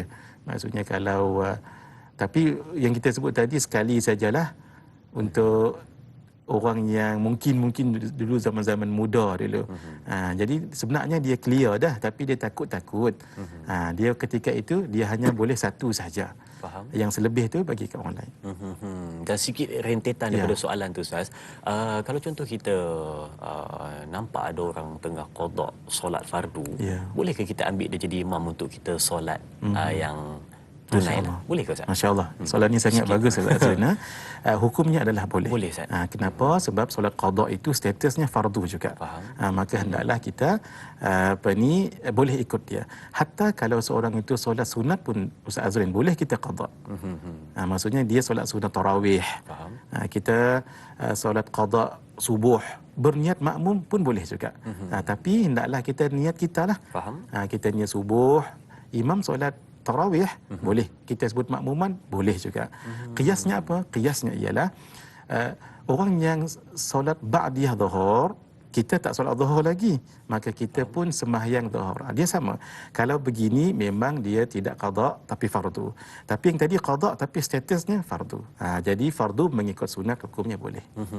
Baik, maka kita boleh ikut kalau imam tu dia buat qada, kita boleh mengambil dia jadi imam. Maka di situ kita dapat pencerahan supaya kita tidak keliru lagi. Dan bila kita nak rujuk kembali berkenaan dengan apa Ustaz kongsikan kepada kita di awal tadi berkenaan dengan kata dari Imam Atha bin Dinar yang menyebutkan 3 ciri ataupun tanda mereka yang lalai terhadap solat. Di antaranya adalah yang pertama disebutkan tidak menjaga waktu. Dan Ustaz dan juga penonton keluarga besar tanya Ustaz, kalau kita dapat lihat berkenaan dengan mereka yang tidak menjaga waktu ni, macam kita ada sebut di awal tadi berkenaan dengan dia suka bawa solat tu ke hujung, lepas tu dia solat di hujung waktu. Dan satu soalan saya nak tanya kepada Ustaz dan juga nak bawakan kepada penonton-penonton, macam mana Ustaz kalau ada di antara kita ataupun mereka di luar sana yang biasa ataupun pernah buat, dia contoh saya bagi dia solat zuhur di hujung waktu, okay, dia solat zuhur di hujung waktu, tapi sengaja dia nak solat di hujung waktu sebab dia nak solat asar di awal waktu. Lepas tu dia buat pula dekat maghrib dengan isyak Ustaz. Maghrib tu dia bawa ke hujung waktu sebab dia nak solat isyak di awal waktu. Masya-Allah. Perbuatan ini boleh ataupun tidak Ustaz, ataupun ianya juga satu sikap yang tercela di dalam ibadat Ustaz? Silakan. Baik, masya-Allah. Di sini soalan Ustaz Azrin menggabungkan 2 perkara. Cuma 2 perkara itu baik dengan tak baik. Yeah. Jadi kerana itu bila ada unsur yang tidak baik, maka walaupun ada unsur baik, maka hukumnya jadi tidak baik juga. Jadi sesuatu yang haram, ma haruma kathiruhu faqaliluhu haram. Demikian kaedah. Ma haruma kathiruhu, yang banyaknya itu haram, iaitu berdosa, faqaliluhu haram. Yang sedikit pun jadi haram juga. Macam mana contohnya tadi? Kita boleh jugalah dia buat benda baik, dalam masa sama buat tak baik. Sembahyang di akhir waktu itu kan tak baik, kira berdosa kalau tak ada alasan Ustaz Azrina. Tapi dia ada niat bagus pasal nak sembahyang di awal waktu. Dia seperti campur ma'ruf dengan mungkar. Jadi dia tak berapa nak jalan. Ma'ruf mungkar macam ayak dengan minyak. Dia tak boleh nak bersatu. Baik. Jadi yang paling bagus jadikan baik dua-dua. Jadi sembahyang di awal waktu asar tadi tu bagus dah. Cuma akhir zuhur tadi tu jadikan dia di awal waktu, jadi makin baguslah. Demikian maghrib dengan isyak tadi. Faham. Barulah ada tempoh rehat sikit saya kan. Jadi kita mungkinlah kita ada di luar sana yang pernah melakukan seperti itu, maka kita ubahlah supaya kita solat semuanya di awal waktu dan pastikan kita berjemaah dan semuanya kita jaga kesempurnaan di dalam solat kita. Baik, sidang penonton jangan ke mana-mana, ada perkara lagi kita nak bincangkan, tapi kita nak berehat seketika kembali selepas ini. Bersama Tanyalah Ustaz, biar tahu jangan keliru.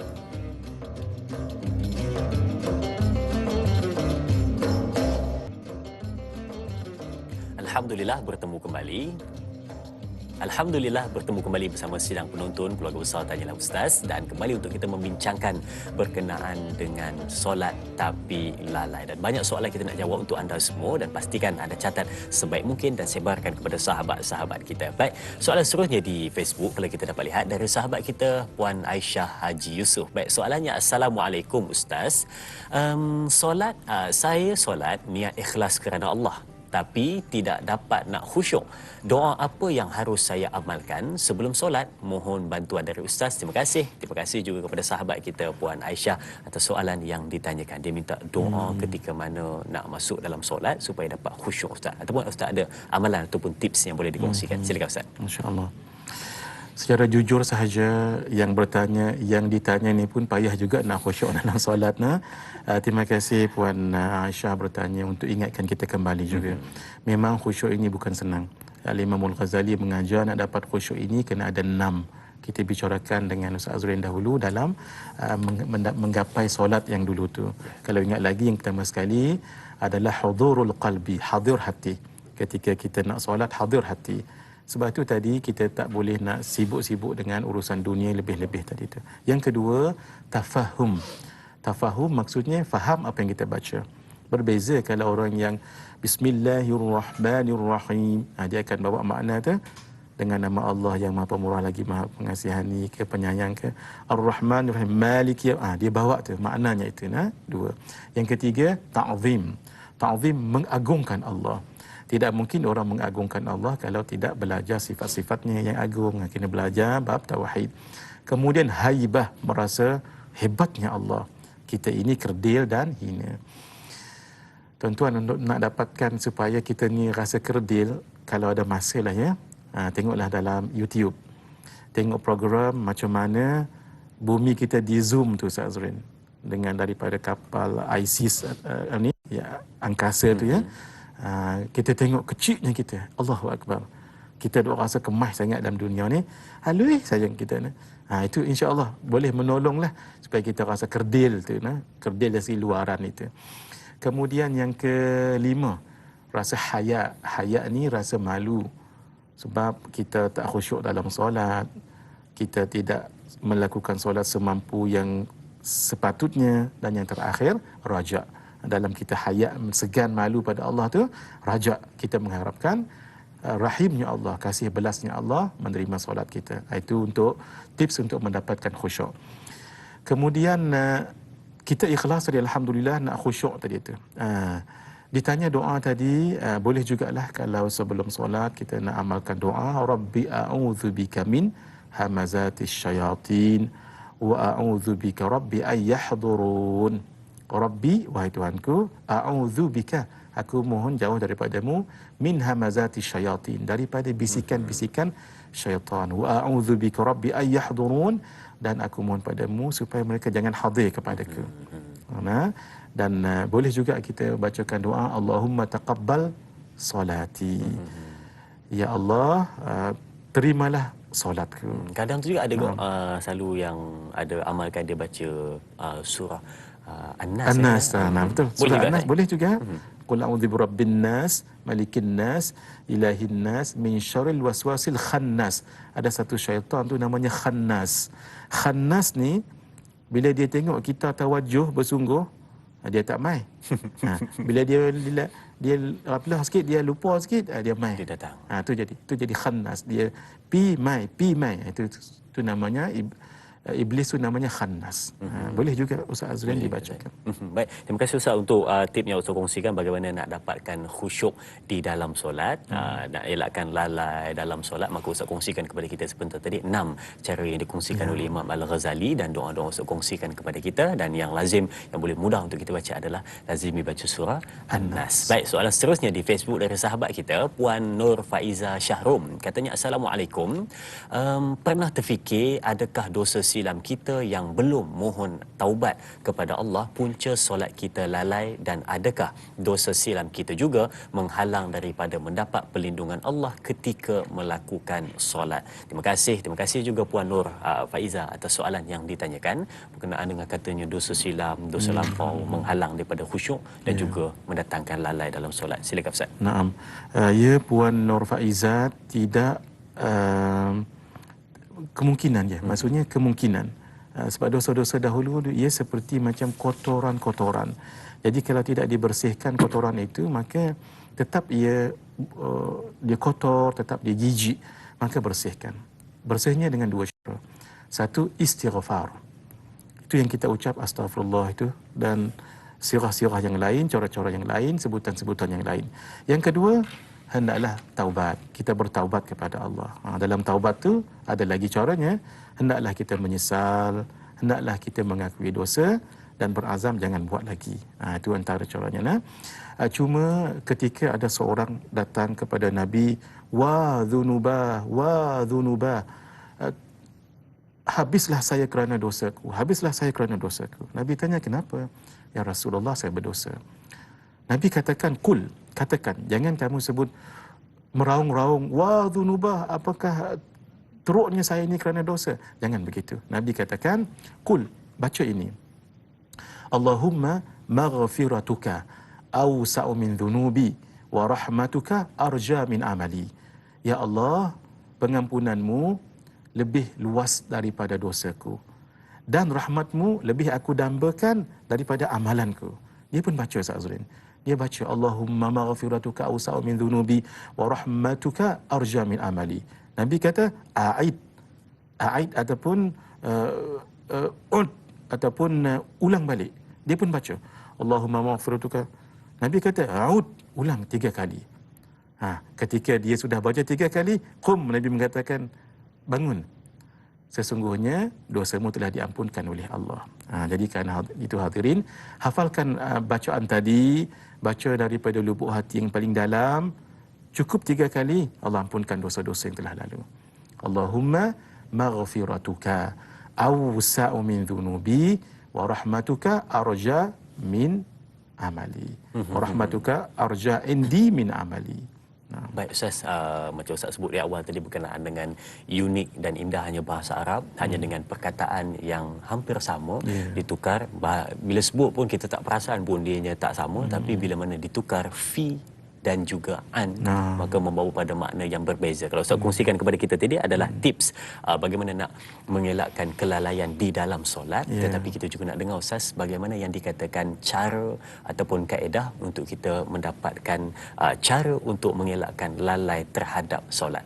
Ya, silakan Ustaz. Soalan yang sangat bagus hadirin daripada Al-Fadhil Ustaz Azrin kita. Fi solatihim itu berbeza dengan an solatihim. Kalau fi solatihim, insya-Allah selalu dibicarakan. Jadi bagaimana terhadap solat pula? Antara cara tipsnya ialah kita baca hadis-hadis yang kita sebutkan tadi tu. Ternyata orang-orang yang lalai terhadap solatnya itu rupanya sifat-sifat orang munafik. Apakah kita mahu jadi orang munafik? Satu. Dalam hadis menyebut 3 tadi kan, ataupun kupasan ulama ada 3 ataupun 4 tadi, kita pelajari dan kita hindari. Begitu. Seterusnya kita pelajari tentang sifat-sifat munafik yang lain supaya kita jangan terikut seperti mereka. Sebab bila kita tahu, kita akan hindari. Yang kita buat itu sebab kita tidak tahu. Dan seterusnya kita mohon pada Allah. Ini kena minta pada Allah juga. Sebab itu dalam berbuat amal, jangan lupa doa ini. Allahumma a'inna ala zikrika wa syukrika wa husna ibadatik. Ya Allah, bantulah kami. Ala zikrika, ingat padamu, wa syukrika, bersyukur padamu. Yang last tu penting. Wa husni ibadatik, dan bagus ibadah kami. Antara bagus ibadah adalah sembahyang. Jangan seperti orang munafik tadi. Maksud sembahyang jangan dilewat-lewatkan. Dijaga rukun dan syaratnya. Dan mudah-mudahan Allah bagi kita khusyuk dan tadabbur. Itu namanya husni ibadatik. Jadi doa ini harus kita lazimilah Ustaz Azrin. Kita ada ilmu sudah, bertalaqi dengan guru dah. Satu lagi, minta tolong daripada Allah.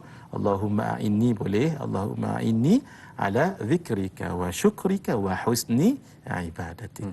Minta tolong dari Allah supaya kita dapat melaksanakan ibadat dengan sebaik mungkin dan dijauhkan daripada sifat lalai yang sangat kita takuti. Itulah yang paling kita takut bila mana kita melaksanakan ibadat, lalai. Itu yang hadir. Baik, soalan seterusnya di Facebook dari sahabat kita, Izara. Baik, kita lihat soalannya. Assalamualaikum. Bagaimana kesannya bagi seseorang yang solat tapi lalai? Apakah kesannya akan menjadikan seseorang akan melakukan kemungkaran hatta seseorang itu solat? Apakah seseorang itu perlu meneruskan mendirikan solat agar akan diberikan hidayah oleh Allah Subhanahu Wa Taala di masa akan datang? Mohon pandangan Ustaz. Terima kasih. Terima kasih juga penonton setia kita Izara atas soalan yang ditanyakan. Menyebabkan lalai itu kemungkaran tetap datang walaupun melaksanakan solat. Apa cara penyelesaian? Silakan Ustaz. Allah Subhanahu Wa Taala menyebutkan untuk Izara dan yang lain-lain, termasuk saya juga, inna salata tanha 'anil fahsya'i wal munkar. Sesungguhnya solat itu menegah daripada fahsya' dan munkar. Tapi solat yang macam mana tu? Solat yang bukan musallin. Solat bukan musallin, tapi solat yang muqimis salah. Kalau musallin dia sekadar sembahyang begitu saja, dari segi syakal, dari segi fi'il saja. Kita nak dari segi maudhu', tujuan dia, falsafah dia. Situlah kena belajar kembali solat cara zahir dan batin. Kalau kita lalai dalam solat, kita mohon ampun kepada Allah, tetapi solat tetap kita teruskan. InsyaAllah kalau berterusan, nantinya akan mendapat kemanisan. Bila dapat kemanisan, itu nanti kita akan mendapat sesuatu yang memberikan kebaikan kepada kita. Ada seorang yang nak kahwin kepada seorang perempuan kerana kejelitaan perempuan tadi itu. Ini disebut di dalam kitab. Lalu perempuan tadi mengatakan, boleh. Tapi dengan syarat, kamu kena solat di awal waktu 40 waktu sehari semalam. Baru kamu dapat kahwin dengan saya. Dia kerana niat nak kahwin dengan perempuan tadi, yang cantik jelita tadi, dia pun solat di awal waktu 40 hari, 40 malam. Setelah habis 40 hari, 40 malam, tak ada pun dia mai, dia tak datang pun nak meminang ataupun nak kembali pada perempuan tadi. Hairan, ditanya kenapa? Walau kamu sudah selesai semua yang saya minta tadi itu. Kata beliau, ketika saya melihat kamu, saya terpikat dengan kejelitaan kamu. Nah, tetapi ketika saya solat 40 waktu sehari semalam di awal waktu, saya sudah terasa kemanisan di dalam solat. Sehingga tidak perlu lagi kemanisan-kemanisan yang lain, hatta yang bersangkutan dengan keduniaan. Itu, dia sudah mendapat sesuatu yang lebih manis daripada hidup berumah tangga tadi itu. Bukan nak kata jangan kahwin, bukan nak cerita. Yang kata tadi dia rasa manis, rasa sedap sebab kejelitaan, kecantikan. Tapi ini manis, rasa sedap. Kalau dalam bahasa kesufian namanya al-uns. Al-uns tu dia lebih tinggi daripada khusyuk. Khusyuk ni dia kita tenang, tahu apa yang dibaca, rasa kehebatan Allah. Ya, tapi lebih tinggi daripada itu namanya al-uns. Al-uns ni rasa mesra. Rasa macam seronok sembahyang tu. Sehingga sembahyang panjang pun tak terasa panjang. Banyak ratus rakaat pun terasa sikit saja. Seperti yang dilalui oleh Imam Abu Hanifah An-Nu'man sembahyang 300 rakaat setiap malam. Demikian Imam Malik bin Dinar sembahyang 1000 rakaat siang dan malam. Sayyidina Ali Zainal Abidin sembahyangnya Masya Allah 1000 rakaat sehingga dipanggil As-Sajjad. Apa tadi itu? Kemanisan. Karena itu hadirin, solat memang tetap izara diteruskan. Mudah-mudahan Allah bagi mula-mula solat tu rasa taklif, bebanan, bila selalu dia akan jadi hiburan. Baik, terima kasih Ustaz, dan kita anggap itu sebagai kesimpulan untuk perbincangan kita, dan kita pun dah faham bagaimana yang dikatakan lalai terhadap solat yang disebutkan oleh Imam Atha bin Dinar, yakni 3 perkara: tidak menjaga waktunya, tidak menjaga rukun dan adabnya, dan juga tidak menjaga khusyuk. Itulah yang dimaksudkan dengan lalai terhadap solat mereka. Baik, sidang penonton yang dirahmati, mari sama-sama kita menutup dengan doa untuk majlis kita pada pagi ini, Ustaz. Silakan. Baik. Bismillahirrahmanirrahim. Alhamdulillahirabbil alamin. Wassalatu wassalamu ala asyrafil anbiya'i wal mursalin wa ala alihi wa sahbihi ajma'in. Amin. Allahumma ja'alna muqimis salati wa min dhurriyyatina rabbana wa taqabbal du'a. Amin. اللهم ارزقنا الصلاح والفلاح اللهم أعنا على ذكرك وشكرك وحسن عبادتك آمين. ربنا آتنا في الدنيا حسنة وفي الآخرة حسنة وقنا عذاب النار وقنا عذاب النار وقنا عذاب النار وصلى الله على سيدنا محمد وعلى آله وصحبه أجمعين والحمد لله رب العالمين. Amin, amin, ya Rabbal Alamin. Terima kasih diucapkan kepada Ustaz, dan terima kasih diucapkan kepada semua penonton. Dan jangan lupa esok bersama dengan moderator Da'i Luqman dan ahli panel Ustaz Muhammad Abdullah dengan topik Sirah Ummu Haram. Teruskan menonton Tanyalah Ustaz, biar tahu, jangan keliru. Sekian, Assalamualaikum warahmatullahi wabarakatuh.